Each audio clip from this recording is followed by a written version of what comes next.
Assalamualaikum warahmatullahi wabarakatuh. Waalaikumsalam warahmatullahi wabarakatuh. Innal hamdalillah nahmaduhu wa nasta'inuhu wa nastaghfiruh wa na'udzu billahi min shururi anfusina wa min sayyiati a'malina. May yahdihillahu fala mudilla lahu wa may yudlil fala hadiya lahu.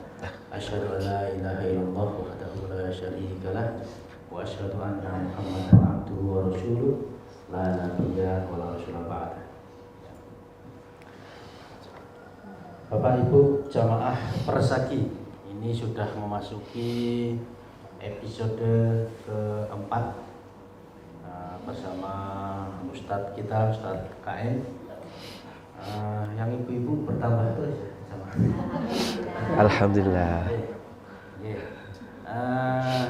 Kan ini ibu-ibunya nggak single tuh, maksudnya nggak. Terus bawa-bawanya diajak ya ibu-ibu.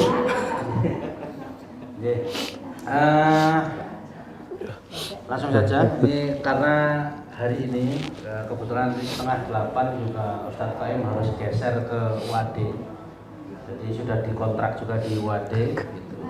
Maka nanti mungkin akan cepatnya lebih cepat gitu dari biasanya setengah 8, nanti Ustadz KM izin jam 7:15 harus sudah geser gitu ya. Nanti mungkin bisa berlama-lama dengan gerobak soto ya Mas Amin. Jadi di bawah sudah disediakan soto ya. Nanti setelah pengajian kami persilakan Bapak Ibu untuk turun ke bawah santap sarapan soto bersama. Saya kira itu. Mari kita awali Persagi dengan membaca basmalah. Bismillahirrahmanirrahim. Selanjutnya monggo Ustadz Qaim kami persilakan. Assalamualaikum warahmatullahi wabarakatuh. Innal hamdalillah nahmaduhu wa nasta'inuhu wa nastaghfiruh wa na'udzu billahi min syururi anfusina wa sayyiati a'malina. May yahdihillahu fala mudhillalah wa may yudlil fala hadiyalah. Nashhadu an la ilaha illallah wahdahu la syarikalah wa nashhadu anna Muhammadan abduhu wa rasuluh la nabiyya ba'dah.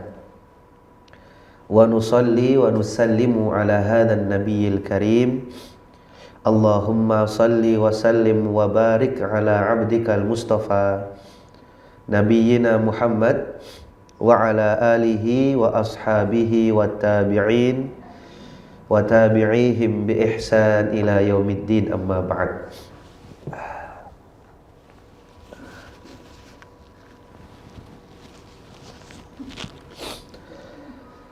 Mohon maaf Bapak sekalian, saya lagi pilek gini. Aduh. Alhamdulillah. Oke. Bapak Ibu yang berbahagia, alhamdulillah di kesempatan kali ini kita bisa melanjutkan pembahasan kita ya, berkaitan dengan tuntunan ibadah thaharah yang sudah memasuki hal-hal yang dianggap benda najis ya. Tadi juga sudah disampaikan oleh Ustadz Ganjar. Saya nanti mohon maaf mungkin akan selesai lebih cepat ya, karena harus di 7.30 harus sudah di kampus. Dan memang kalau ada soto Bapak Ibu sekalian itu makruh pengajian kalau panjang-panjang ya. Ya. Bapak Ibu sekalian yang berbahagia, kembali barangkali kita merefleksikan ya, mengingat kembali apa yang sudah kita bahas sebelumnya.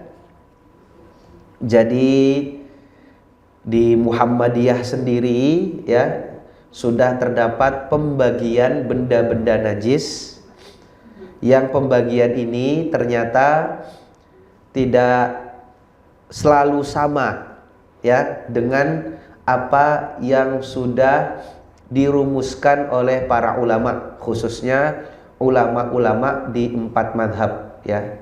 Di sini saya hanya mencantumkan contohnya saja ya, antara madhab Hambali dan madhab Syafi'iyah, Hambaliyah dan Syafi'iyah. Nah, biasanya pembagian madhab inilah yang sering diajarkan kepada kita ketika sekolah, nggih. Ya, ada najis mukhaffafah, ada najis mutawassithah, ada najis mughalladhah. Nah, sementara untuk memudahkan lit taisir Majelis Tarji dan Muhammadiyah dalam hal ini membagi najis itu hanya menjadi 2. Najis yang disepakati kenajisannya, meskipun nanti sebenarnya ada beberapa hal yang juga diperbincangkan kembali, dan juga kedua adalah hal-hal yang diperselisihkan kenajisannya. Kemarin kita sudah sebut satu persatu. Lalu untuk yang pertama kemarin saya kira juga kita sudah membahas yang disepakati kenajisannya adalah air seni, kotoran, dan muntahan manusia. Nah, karena nanti ada air seni dan kotoran binatang yang diperselisihkan oleh para ulama kenajisannya. Nanti insya Allah akan kita bahas di belakang-belakang Bapak Ibu sekalian. Oke. Lalu yang kedua yang kemarin juga kita sudah bahas adalah kenajisan dari daging babi. Nah, daging babi ini termasuk di antara benda najis yang disepakati najis. Ya, nah, karena di dalam ayat Al-Qur'annya disebutkan secara sharih ya, di situ au lahma khinzirin fa innahu rijsun ya, atau daging babi sesungguhnya itu adalah najis ya. Di dalam sebuah hadis dari Abi Tha'labah Al-Khushani radhiyallahu anhu qala, ia berkata Rasulullah sallallahu alaihi wasallam bersabda, inna bi ardi qaumi ahlil kitab afanakulu fi aniyatihim qala la ta'kulu fiha illa alla tajidu ghairaha faghsiluha thumma kulu fiha. Jadi Abi Tha'labah Al-Khushani bertanya kepada Rasulullah sallallahu alaihi wasallam, ya Rasulullah, sesungguhnya kita berada di daerah kaum ahlul kitab. Yang kaum ahlul kitab itu, mohon maaf Bapak Ibu sekalian, mereka menghalalkan salah satunya makanan favoritnya itu adalah makanan olahan dari daging babi. Ya. Sehingga kemudian sahabat ini bertanya kepada Rasulullah, ya Rasulullah, apakah kita boleh makan dari mangkok, ya, mangkok yang digunakan oleh kaum ahli kitab ini? Kemudian Nabi menjawab, la ta'kulu fiha, jangan kamu makan dengan itu, kecuali sudah tidak kamu temukan tempat makan yang lain. Nah, kalau sudah tidak ada yang lain, maka boleh dalam keadaan mendesak, tetapi kalau makan sebelumnya kamu cuci dulu. Nah ini Bapak sekalian. Jadi ini 2 dalil yang dikutip dalam tuntunan toharoh yang dikeluarkan oleh Majelis Tarji. Nah, yang selanjutnya adalah damun masfuha. Ya. Jadi benda yang disepakati kenajisannya adalah darah yang mengalir, Bapak Ibu sekalian. Ya, di situ ada sifatnya masfuha, yang mengalir. Di dalam firman Allah di situ dikatakan qul la ajidu fiha ma uhiya ilayya muharraman ala ta'amin yat'amuhu illa ayyakuna maitatan au daman masfuhan. Sungguh katakanlah wahai Muhammad, sungguh tidak aku dapati dari wahyu yang diberikan kepadaku segala yang diharamkan oleh Allah atas makanan untuk dimakan kecuali, nah, yang diharamkan itu adalah yang pertama adalah maitah, bangkai, yang kedua adalah darah yang mengalir. Nah itu, jadi darah yang mengalir itu najis, Bapak Ibu sekalian. Darah yang mengalir ya, misalnya ketika kita potong ayam ya, atau potong kambing atau potong sapi, terus darahnya keluar ya, mengalir ya. Nah, ketika keluar dan mengalir itu menunjukkan bahwa oh, ini berarti darah yang diharamkan. Nah, yang tidak, misalnya di dalam tubuh manusia yang tidak diharamkan, sebenarnya dia terbuat dari darah, tetapi dia tidak masuk dalam kategori masfuhan di dalam ayat ini, yaitu apa? Hati, Bapak Ibu sekalian. Ya, termasuk juga jantung. Ya. Nah, itu meskipun terbuat dari darah, Bapak Ibu sekalian, gumpalan darah, nah itu tidak najis. Ya, karena bukan masfuhah. Apalagi kalau hati sapi, hati ayam, wah, insyaallah di masak ya. Nah, itu tidak lagi, memang tidak haram dan halal, bahkan sunnah untuk dimakan ya.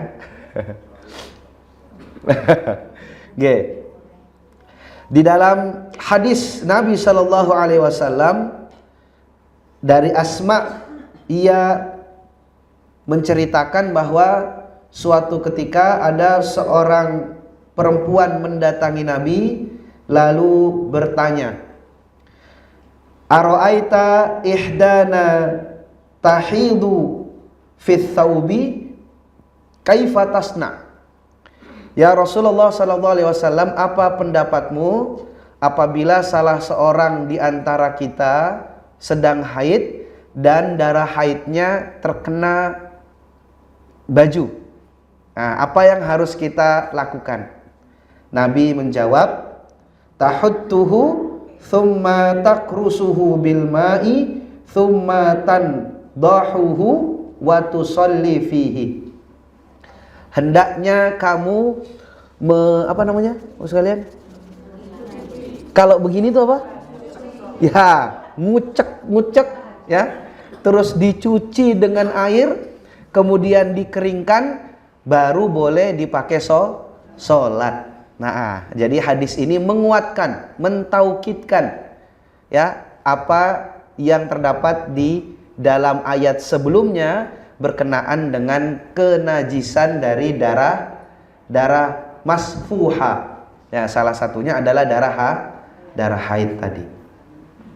Nah, pertanyaannya adalah, ada tidak darah yang tidak najis selain tadi ya, yang memang tidak mengalir? Ada tidak? Nah, ada Bapak Ibu sekalian. Yang pertama adalah darah ikan. Ya, jadi meskipun di ikan mungkin ada darahnya, tetapi darah ikan itu tidak najis. Karena darah ikan terkena makhsusoh, dikhususkan. Ada dalil yang mengecualikan. Ya, mengecualikan apa? Mengecualikan hewan-hewan yang ada di laut. Ya, jadi hewan-hewan yang ada di laut itu kalau dia bangkainya halal, termasuk diantaranya adalah darah dari hewan laut.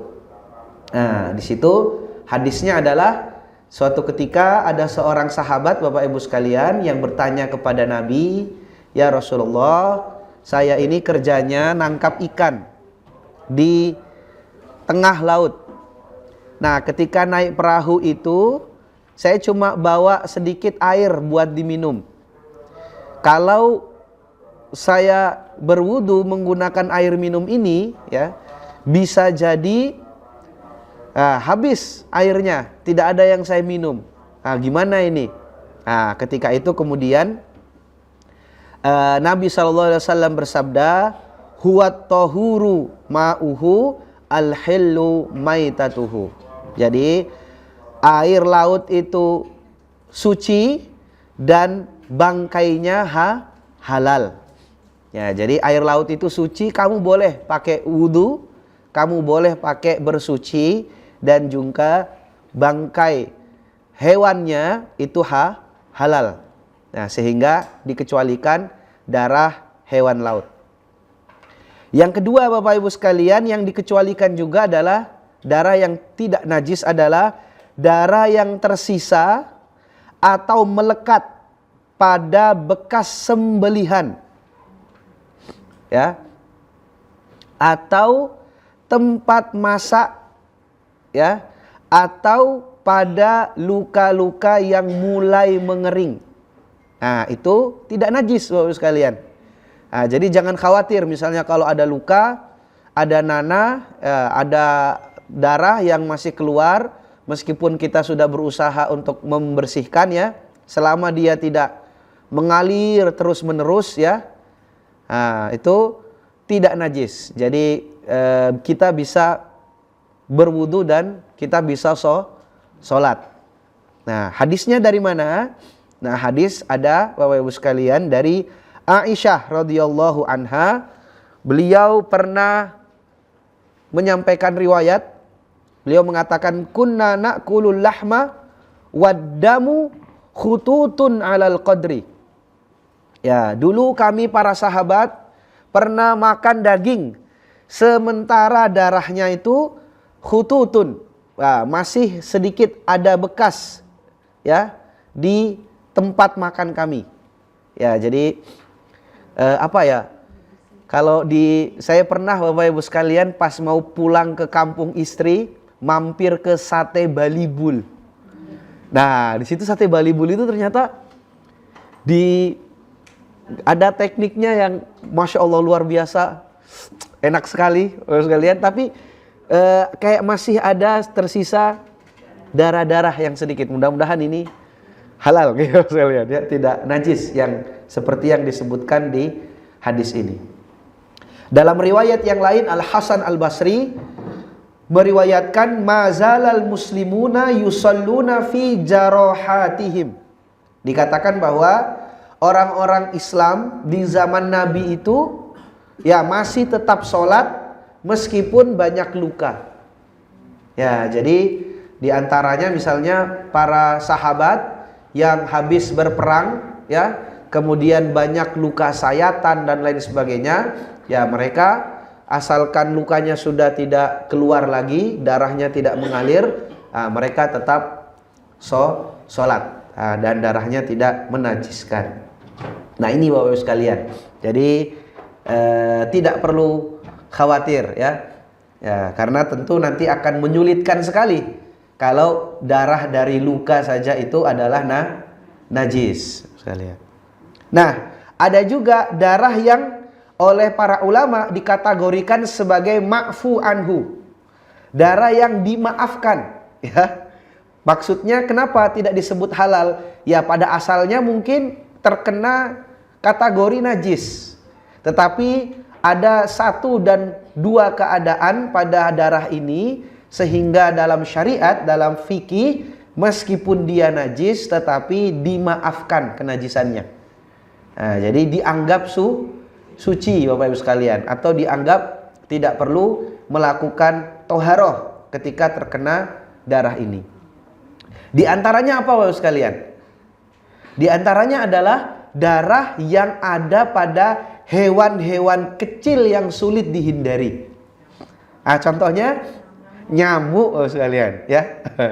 Jadi kalau pas sholat tahajud ada nyamuk Bapak sekalian, terus sudah ngisep ya, sudah gemuk misalnya ya, baru kerasa gatal ditepuk, wah, aduh, batal ini, darah najis. Nah, tidak Bapak sekalian, itu ma'fu anhu.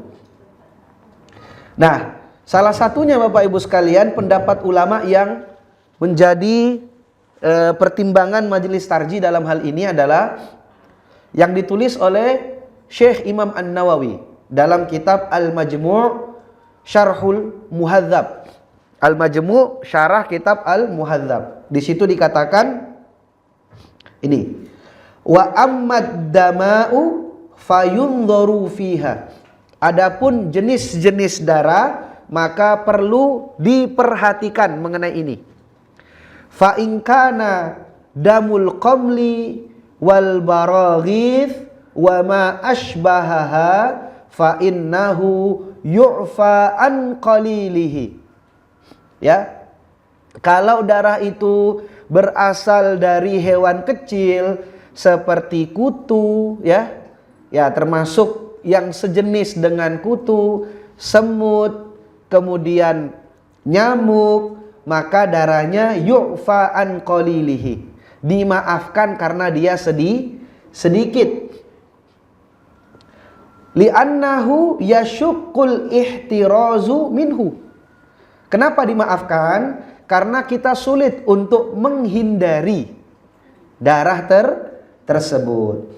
Falau lam yu'fa anhu syaqqa wa dhaqa. Sehingga kalau tidak dimaafkan, artinya tetap dianggap najis, maka akan menyulitkan orang beriman. Nah, jadi darah nyamuk, kutu dan lain sebagainya itu insya Allah, bukan insya Allah lagi,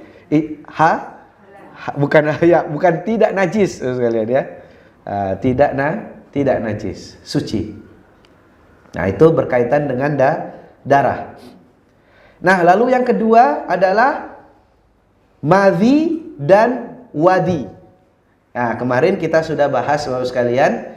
Jadi di antara cairan yang keluar dari kemaluan manusia itu kan ada 3. Madhi, wadi, dan mani Bapak sekalian.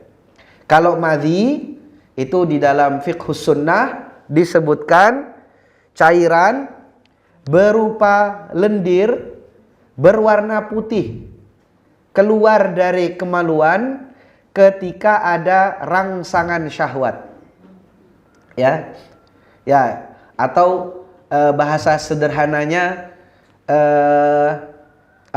reaksi tubuh ya ketika terasa dirangsang atau mendapatkan rangsangan yang pada dasarnya ini berfungsi sebagai pelumas biasanya. Nah, kalau wadi Bapak Ibu sekalian adalah cairan juga berupa lendir putih yang keluarnya itu bukan akibat dari rangsangan, tetapi mungkin karena, mohon maaf Bapak Ibu sekalian, tiba-tiba keluar setelah buang air atau karena ada kondisi tertentu yang dialami oleh tubuh seperti kelelahan. Nah, itu wadi. Nah, madhi dan wadi ini Bapak Ibu sekalian, dalam tuntunan toharoh kita itu dikategorikan sebagai cairan najis. Cairan najis. Sehingga kalau ini keluar, maka kita perlu bersihkan dan kita wudu setelah itu. Nah, dasarnya dari mana? Dasarnya dari hadis. Jadi suatu ketika Ali radhiyallahu anhu ingin bertanya kepada Rasulullah. Ya, di situ dikatakan istahyaitu an as'ala Rasulullah anil madhi min ajli Fatimah. Saya itu mau bertanya kepada Rasul tentang madhi. Tetapi saya malu karena saya itu adalah suaminya Fatimah. Yang kalau suaminya Fatimah berarti menantunya Nabi. Fa'amartu rojulan fasa'alahu. Karena itu kemudian saya minta tolong sama seseorang, nitip pertanyaan.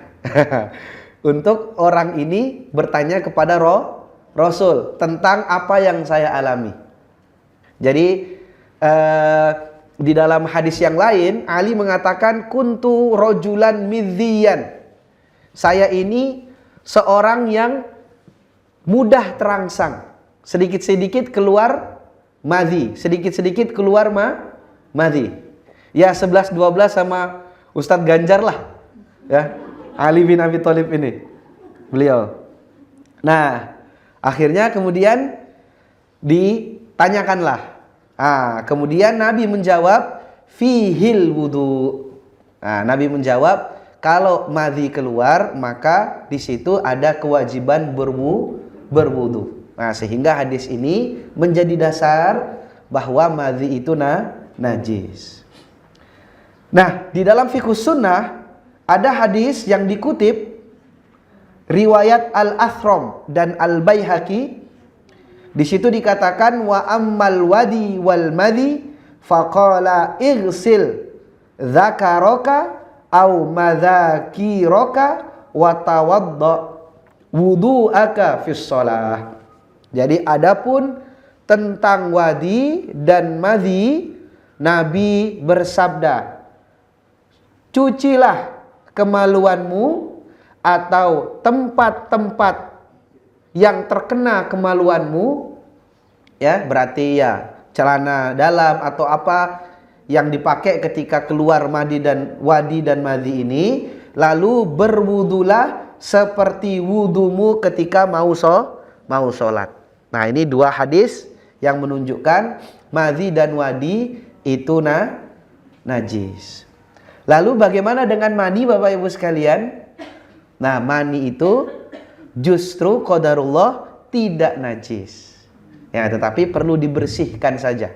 Tetapi tidak najis karena tidak ada perintah kita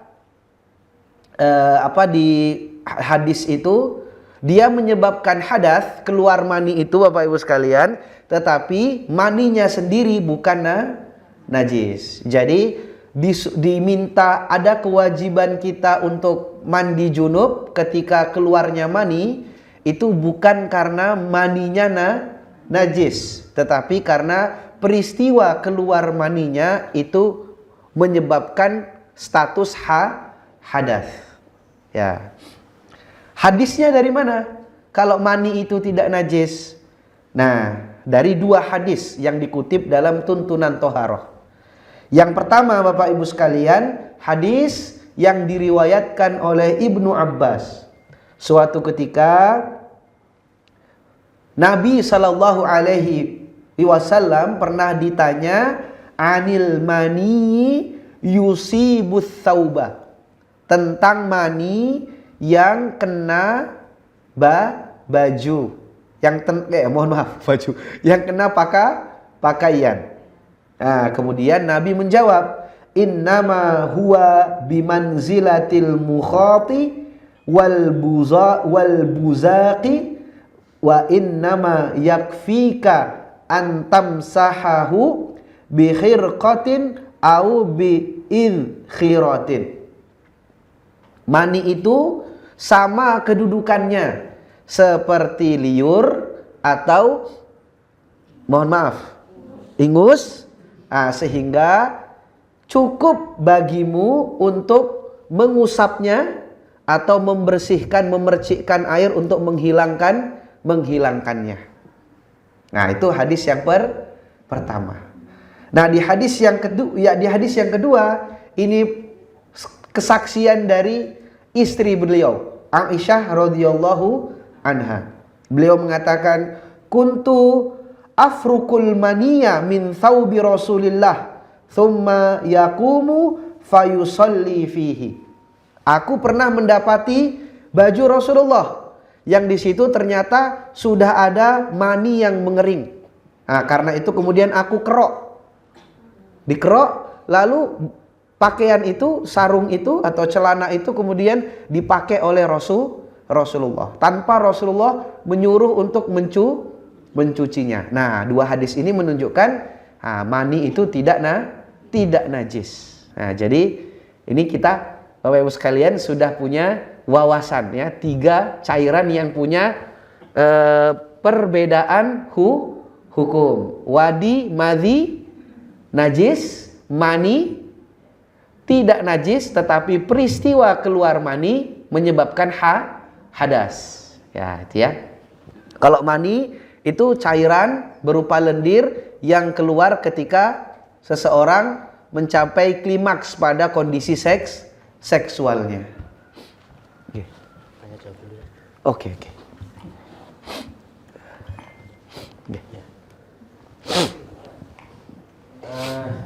Baik Bapak Ibu, kita potong sebentar. Karena 7/4 Ustadz kami harus geser, jadi kami buka pertanyaan dulu. Monggo Bapak Ibu, 1, 2, oke. Assalamualaikum warahmatullahi wabarakatuh. Waalaikumsalam warahmatullahi wabarakatuh.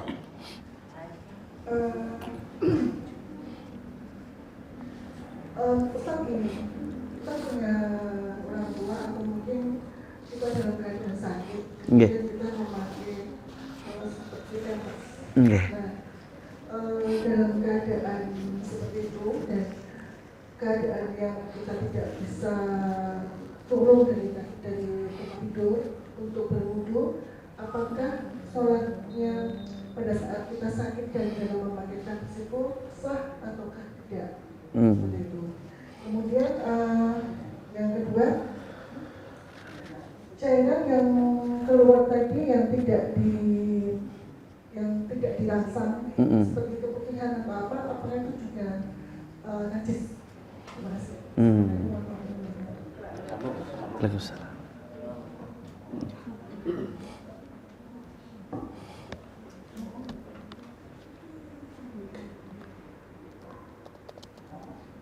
Assalamualaikum warahmatullahi wabarakatuh. Tanya Pak Ustaz, bagaimana dengan keadaan sholat kita punya luka yang sudah kering tanpa sengaja kesenggol dan luka itu tadi keluar darah, itu bagaimana sholat kita sah atau tidak? Itu aja. Terima kasih. Assalamualaikum warahmatullahi wabarakatuh. Waalaikumsalam warahmatullahi wabarakatuh. Terima kasih pertanyaannya Bapak Ibu sekalian. Ada 3 ya. Yang pertama dulu, ya bagaimana kalau keadaan sudah tua ya dan mengharuskan menggunakan pampers karena itu tadi ya mungkin keluar ya dan tidak bisa lagi beranjak dari tempat tidur. Nah, kalau tidak salah kita pernah kemarin memberikan contoh ya, apa penyakit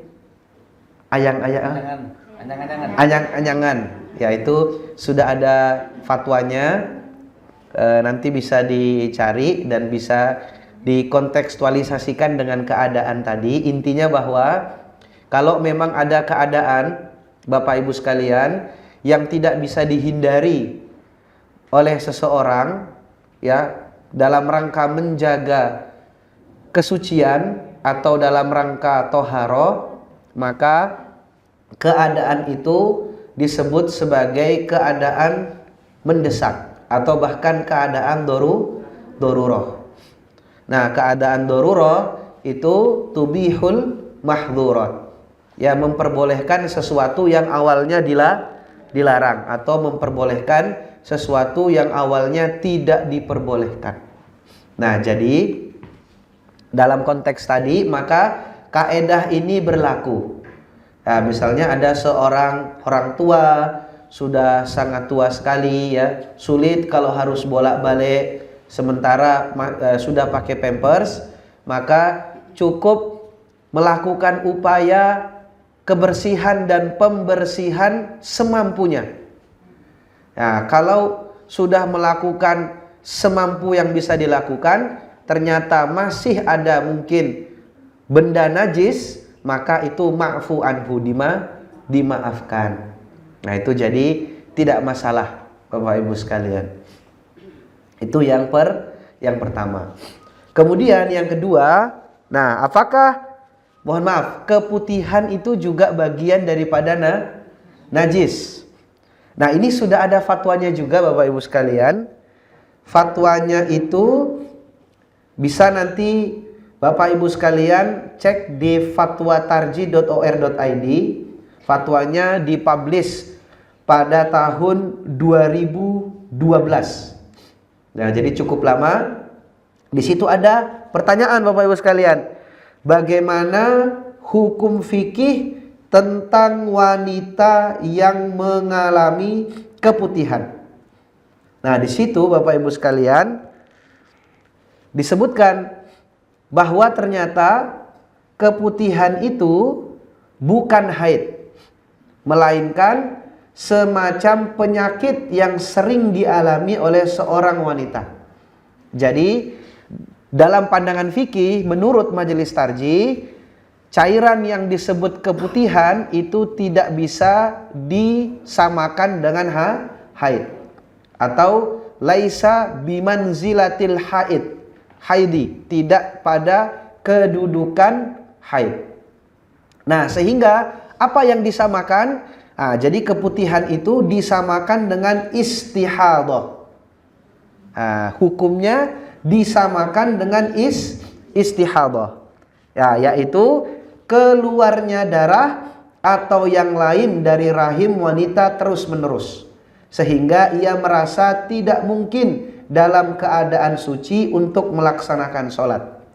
Karena keluar salah satu dari dua jalan, maka dia membatalkan wudu. Nah, sehingga karena dia disamakan dengan istihadah, berarti meskipun tidak pada kedudukan haid, tetapi disamakan dengan istihadah. Nah, kalau istihadah kan berarti perlu wudu Bapak Ibu sekalian. Ini fatwa Majelis Tarjih. Nah, meskipun saya pribadi belum mencari di fatwa-fatwa lain. Insyaallah semoga di pertemuan yang akan datang coba saya lihat di kitab-kitab fikih adakah pendapat lain mengenai ini. Tetapi kalau fatwa Tarjih menyamakan dengan istihadah. Nah, jadi dikategorikan najis karena dua hal. Yang pertama itu adalah disamakan dengan istihadah. Yang kedua karena terkena hukum dari hadis Nabi, segala sesuatu yang keluar dari dubur ya manusia, kubul manusia atau rongga kelamin manusia itu najis ya Bapak sekalian. Nah, itu. Nah, kemudian yang ketiga tadi sholat Bapak sekalian, terus kena kesenggol terus berdarah nggih. Nah, Bapak Ibu sekalian, tadi sudah kita bahas bahwa darah luka itu pada dasarnya tidak dianggap najis, karena di situ dikatakan oleh Hasan Al-Basri ya mazalal muslimuna yusalluna fi jarohatihim. Orang-orang Islam itu sholat dalam keadaan lukanya masih terbuka. Ya, tapi ya di situ tentu dengan asumsi bahwa luka-luka itu adalah luka-luka yang tidak mengalirkan darah banyak, Bapak Ibu sekalian. Kalaupun masih ada darah, tetapi darahnya sedikit. Ya, sehingga itu ketika dalam konteks tadi orang ketika sholat, kemudian qadarullah ketika sholat itu tersenggol sesuatu, lalu terbuka, lalu keluar darahnya, ya maka ya tentu kita membayangkan pasti lukanya nggak terlalu besar, ya. Nah, sehingga itu masih boleh melanjutkan sholat. Tetapi kalau ternyata lukanya menyebabkan darah yang mengalir terus-menerus, ya, itu sebaiknya dihentikan Bapak sekalian sholatnya. Ya, bukan karena takut najis atau tidak. Ini harus segera diobati ya saya lihat ya. Kalau memaksakan diri untuk sholat, wah sementara darahnya masih keluar terus menerus, wah itu bisa pingsan saya lihat ya. Jadi berdiri ulang, jangan, enggak najis, insyaallah. Kalaupun nanti saya pingsan atau apa-apa syahid, bismillah. Enggak apa saya lihat ya. Jadi perlu menghentikan diri. Kalau itu darah ternyata memang keluarnya banyak Bapak Ibu sekalian. Misalnya sholat ya, tiba-tiba genteng jatuh kena ketiban kepala ya. Ya, lukanya ternyata mengalir terus-menerus ya. Enggak ini. Saya ikut pengajian di SM, kalau luka enggak najis, saya tetap. Nah, itu jangan Bapak Ibu sekalian. Ya, bukan soal najis tidaknya, tapi memang harus berhenti untuk diobati baru nanti sholat lagi. Oke, Allahu a'lam bishawab. Baik, kita akhiri persaki episode 4 ini dengan membaca hamdalah. Alhamdulillah. Sekali lagi terima kasih Ustaz Baim, terima kasih juga Bapak Ibu yang sudah tahu. Kita akhiri. Wassalamualaikum warahmatullahi wabarakatuh. Waalaikumsalam warahmatullahi wabarakatuh.